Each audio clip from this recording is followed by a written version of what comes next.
Yeah, yeah. It's a little morning stream because I don't have time to make a video before I had to work. I got about 15, 20 minutes until I got to go to work. But yo, Vinny, Lucario, Jay, what's poppin'? Hello, hello. Double stream today. It may be a double stream day. It very well could be. Very well could be. But ladies and gentlemen, boys and girls, what up? Hello, Sweet Prince Joe. Hello, Vinny. Um, Jeff Passan. It's not uncommon news for the day. We're into June. We are kind of we're in that point of the season where teams are starting to identify themselves or solidify themselves as where they're going to start seeing themselves be in the postseason hunt at the deadline for whether or not they're buying, selling, staying pat, whatever at the deadline. So early, bro. Hop on live. I'm hopping on, dude. Imagine making money on a 20-minute stream. Couldn't be me. Lucario, appreciate the two. Rich, hello. Hello, Rich. What's poppin'? Hello. There's Umbreon for you, Lucario. Insidious Sweet, hello. Robert, yo. So, the ESPN article that Jeff Passan put out this morning is just a breakdown of every single team and where they stand in the the trade market, essentially. He has a list of buyers, a list of sellers, unloaders, teams that should stay pat. And as you can imagine by the packaging, and if you've already read this article, you've seen what it is. The Mariners are labeled as acquirers. Dylan B, where are you? I don't know, bro. Where are you? Where am I? Where are you? Who is this?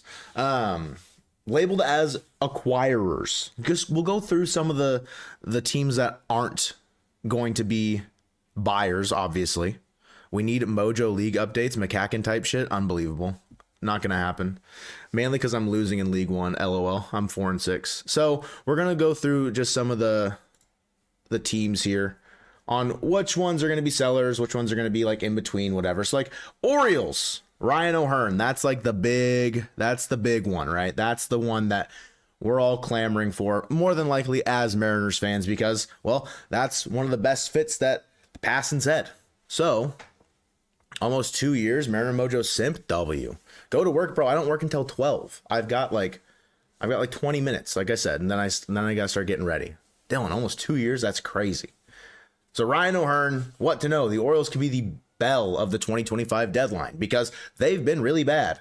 List a lot of players, but Ryan O'Hearn, he is first base, corner, outfield type beat. Can play both.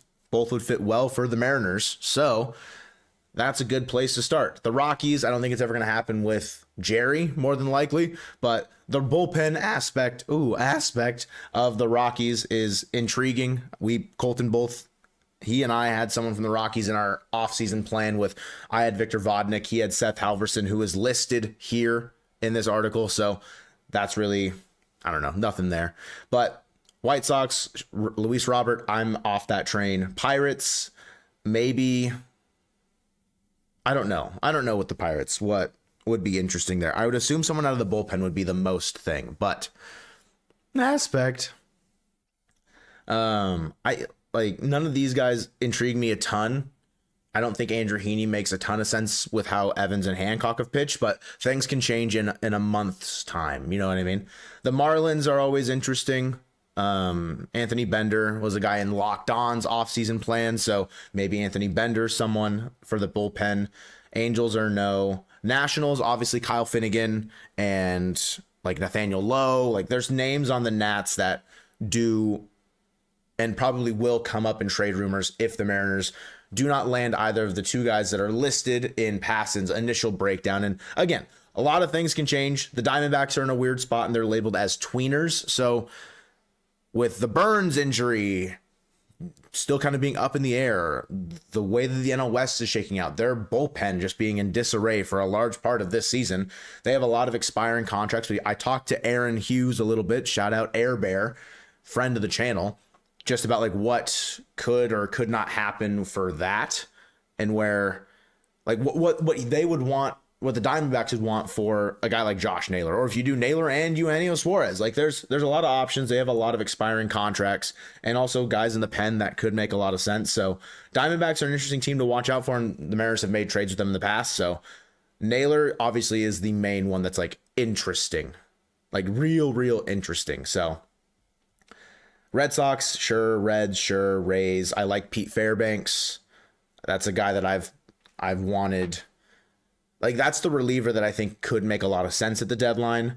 You could still go get Yandy Diaz or Brandon Lau, but obviously you have Cole Young. So we're going to skip the Blue Jays, the Rangers, and then these are all the holders. So, like, they're not going to do any moves. So, like, don't really need to keep a big eye. The main one, maybe the Cardinals with Helsley, because that's a name that's been floated around a ton in the offseason. But that's just kind of, I think, happenstance conversation. The Astros are an interesting one to be labeled as holders, but could be trading for Amber Valdez. I think there was a segment on MLB Network this morning. I don't know. That's a weird one because they're right there. I don't think there's any other competition other than the Mariners. So I don't see them as not buying, but I could be wrong. I don't think they'd trade for Amber, though, unless they get like a bag. Like they'd have to get really oversold on Framber. But the main reason why we're all here, the Seattle Mariners are labeled as acquirers, right? Acquirers. It's an interesting, they're aggressive. The objective, land an impact infield bat. Looking around the infield, it's not going to be at second base, more than likely, because Cole Young's up. J.P. Crawford has been good. He's not needing a replacement. Ben Williamson could need a replacement offensively. Defense has been good. Offense is like touch and go. But first base with Rowdy and Donovan Solano, eventually maybe Luke Raley going back into the fold. You don't want to have Raley be in that spot. You'd rather him be a roamer, I think, at least in the Mariners' perspective, I would say. But Passan says the Mariners are going to be aggressive at this deadline, and they have the minor league capital to swing a deal for anyone. A ton of top 10 or top 100 prospects in all of baseball on MLB Pipeline, on Baseball America, on Just Baseball. Their prospect update list just came out, and like Cole Emerson's 14th, Cole Young's 26th, Johnny Farmelo's 46, Lazaro Montes is 65. Like there's a lot of guys in there. I think Ryan Sloan was 68. They've got a ton of top 100 prospects in their top 10, and they have the 3rd overall pick in the upcoming draft and the 35th overall in the comp round in that same draft. They can reload the farm system while trading some with the prospect capital during this trade deadline. They're plenty willing to get creative too, but O'Hearn is an excellent fit for a team that has gotten sub-replacement production from Rowdy Tellez, who's been better than Donovan Solano, who's the other one listed there. If O'Hearn isn't the answer, the Mariners could turn to Naylor.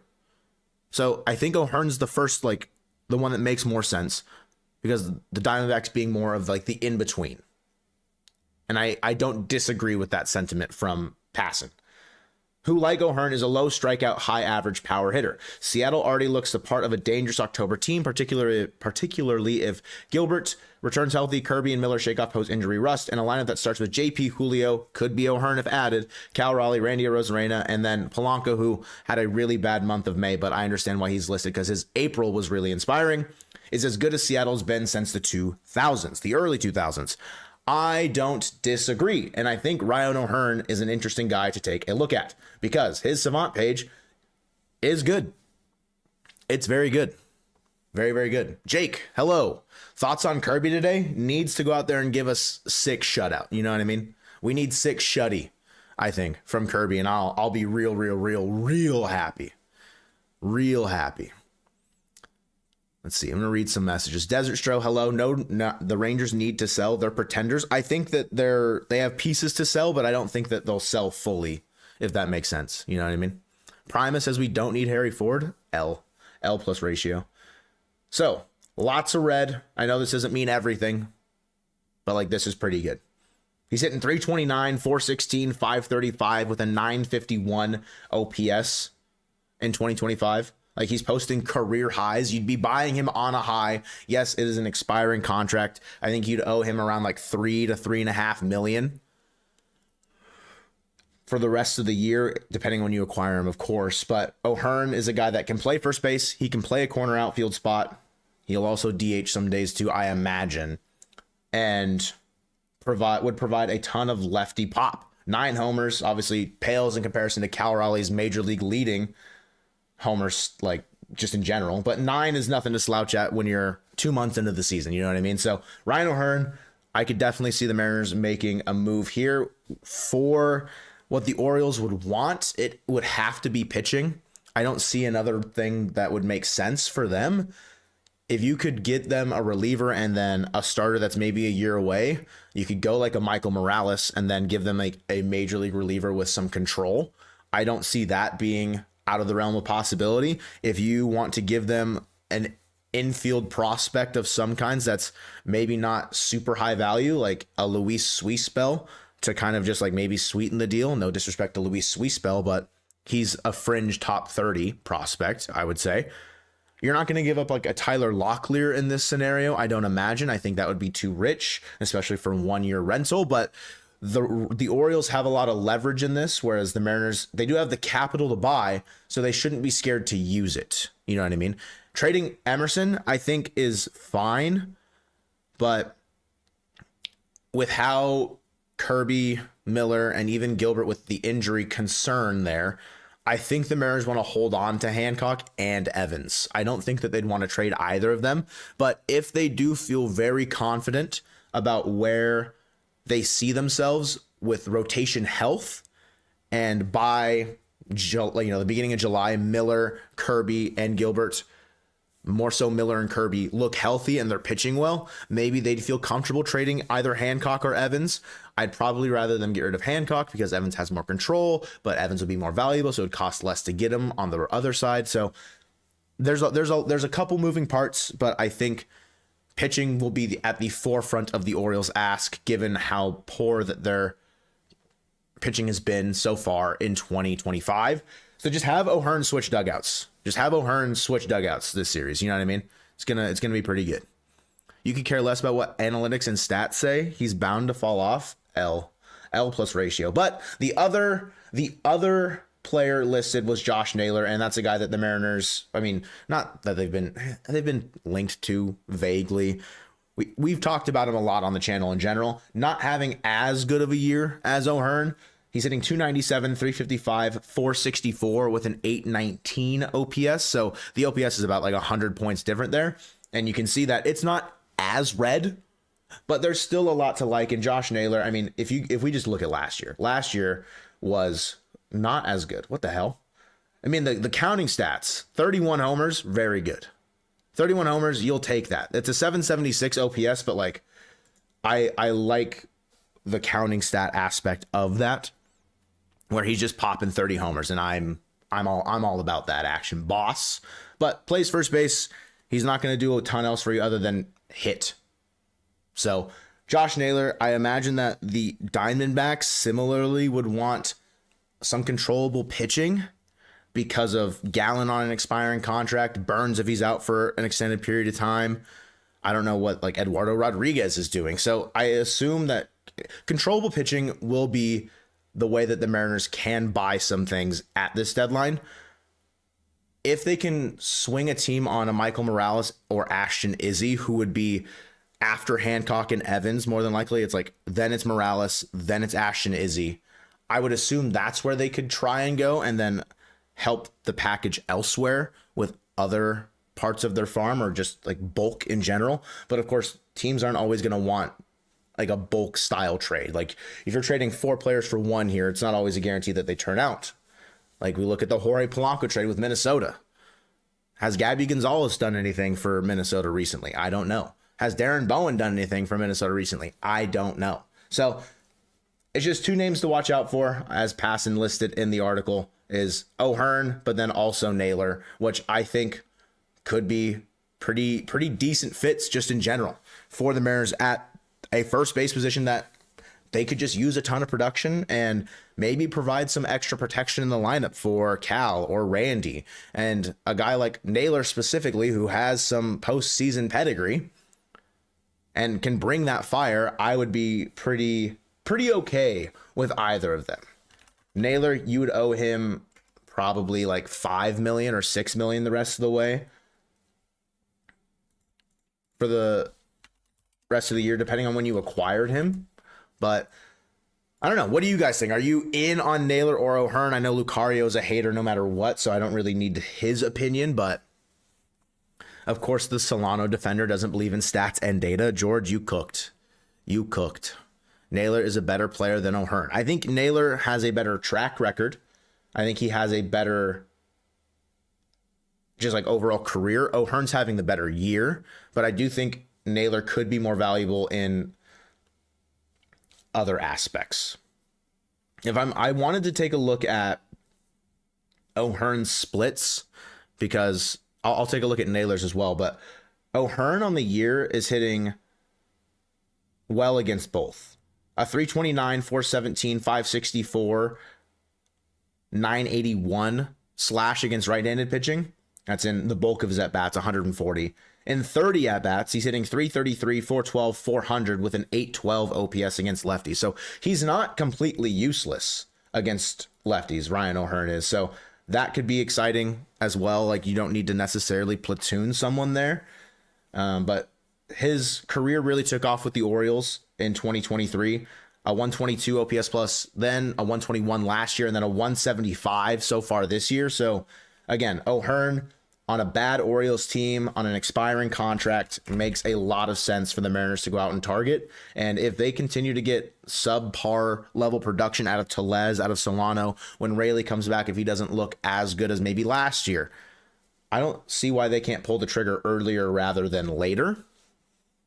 Vinny, you're in for anyone that can help this team and be in every day. I mean, I don't disagree. I think that's some sound logic. O'Hearn can suffer in Baltimore for all you care. All right. All right.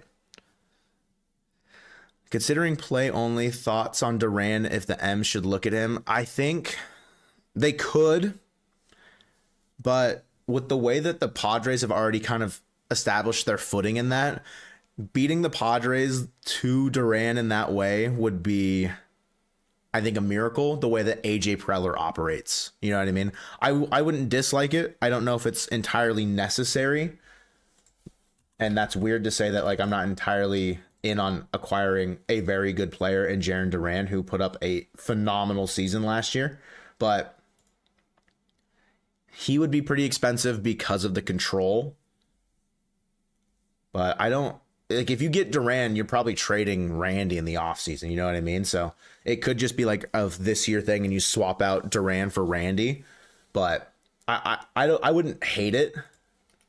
It would just cost a lot because they're talking about for the Padres for Duran, like DeVries being mentioned, Ethan Salas being mentioned. Like, there's a lot of top names in that. And DeVries is a higher ranked prospect than the Mariners. Like, he's higher ranked than Colt. So if you're looking at DeVries maybe being something there, what does that mean for the Mariners? They'd have to give up a pretty penny, which makes sense because Duran is controllable and he's a good player. But I don't know if the Mariners want to go that deep into their bag, if that makes sense. And I don't know if they see outfield as a place that they need to upgrade at this deadline. They're looking, I would assume, at either corner infield spot and then in the bullpen would be the main places.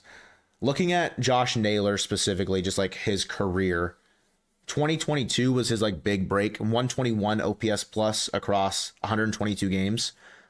Ever since then, it's been over 115. So 130 OPS plus in 2023 with Cleveland, a 119 OPS plus last year in 24, where he did hit his career high in homers at 31. The average dropped about 60 points, so I think that's where the OPS plus drops, but the counting stats look good there with 31 homers and 108 driven in.